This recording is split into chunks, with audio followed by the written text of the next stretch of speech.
नमस्कार, मी वैद्य सुविनय दामले। 3-4 वर्षापूर्वी आपल्याकडे कोरोना येऊन गेला आणि हा कोरोनाचा दुष्परिणाम आणि त्याचे औषधांचे दुष्परिणाम आपण अनुभवले। तपासण्या काही करून घेतल्या, लसीकरण करून घेतलं, त्याचे दोषही अनुभवले। अजूनपर्यंत काही जणांचं रक्त घट्ट झाले, पातळ झाले, काय होते त्यांचं त्यांनाच कळत नाहीये। मासिक पाळी बदलून गेली, अस्वस्थता निर्माण झाली, जाडी वाढत गेली, डायबिटीज झाला, ब्लड प्रेशर वाढत गेलं, अनेक गोष्टी त्याच्यातनं पुलाखालनं बरंच पाणी वाहून गेलंय। आत्ताचा जो व्हिडिओ तुमच्या समोर आणतोय, हा कशासाठी आणतोय तर हा जो कोरोना होता तो बाळणपण झालून त्याला नातू आणि आता पणतू झाला आणि त्याचं नाव त्यांनी असं बारसं हल्लीच झालं, त्याचं चायनामध्ये बारसं केलं त्याचं, आणि त्याला असं म्हटलं HMPV असं काहीतरी व्हायरसचं नाव ठेवलं। ही मला एक गंमत वाटते की हे दर 2-3 वर्षांनी व्हायरस का जन्माला येतात बरं। जे व्हायरस येतात त्या कोरोनावर औषध काहीच शोधून काढलेलं नाही, लस काढण्यासाठी त्यांना तो व्हायरस जन्माला घालावा लागला। तसाच हा आता व्हायरस, आता ह्याची एक लस येईल, लसीकरण अजून किती दिवस करणार? कावीळची लस झाली, गोवराची लस झाली, टायफॉइडची लस झाली, मिझल्स वगैरे सगळे येऊन गेलं, रोग काही टीबीची लस सगळ्यांनी घेऊन झाली। भारतामध्ये टीबीची लस 90% लोकांची पूर्ण झालेली असताना सुद्धा जवळजवळ 26% मृत्यू हे अजूनही टीबीने होतात भारतामध्ये। मग त्या लसीकरणाचा उपयोगच काय होतोय? अजूनही गालगुंड येतं, अजून फुगाव येतोच। मग ह्या सगळ्या लसीकरणाचा फायदा झालाय की तोटा झालाय?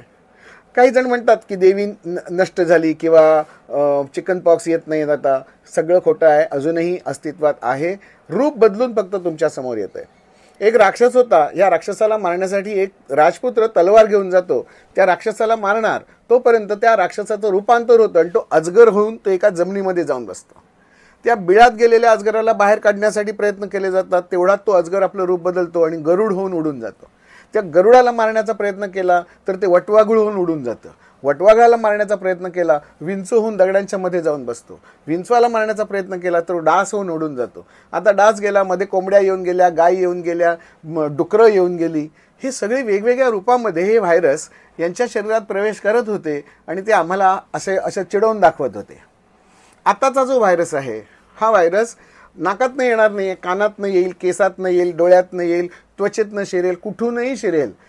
निर्माण कसा होतो हे अजूनही गुलदस्त्यातच आहे। सगळ्यात महत्त्वाचा मेसेज, घाबरू नका, काहीही झालेलं नाही, काहीही होणार नाही। शत्रूची ताकद कमी करण्यापेक्षा आपली जर ताकद वाढवून घेतली तर शत्रू कोणत्याही आणि कितीही मोठ्या स्वरूपाचा असू देत, तो आपल्यावर जर आक्रमण करत असेल आणि आमची ताकद जर जास्ती असेल तर आम्ही नक्की जिंकणार आहोत। मरण्याची भीती बाळगू नका आणि जगण्याची काळजी करू नका। ज्याने आपल्याला जन्माला घातलंय तो सर्वशक्तिमान परमेश्वर भारतामध्ये अस्तित्वात आहे आणि त्याच्या अस्तित्वामुळे भारतातला कोरोनाचा डेथ रेट हा फक्त 3% होता, जो इतर देशामध्ये 30% होता। हे वास्तव आपल्याला स्वीकारून पुढे जर गेलो तर आपली इम्युनिटी, आपली प्रतिकार क्षमता आपल्या आहारामध्ये आहे, आपल्या श्वासोच्छवासामध्ये आहे, आपल्या व्यायामामध्ये आहे, आपल्या जीवन पद्धतीमध्ये आहे आणि आपण ठेवत असलेल्या श्रद्धेवर आहे। श्रद्धा आणि सबुरी या 2 गोष्टी जर लक्षात घेतल्यात, शरीराला त्या रोगजंतूंना मारण्यासाठी स्वतःच्या अँटीबॉडीज तयार करायला थोडा वेळ द्या, याला म्हणतात सबुरीने काम घ्या।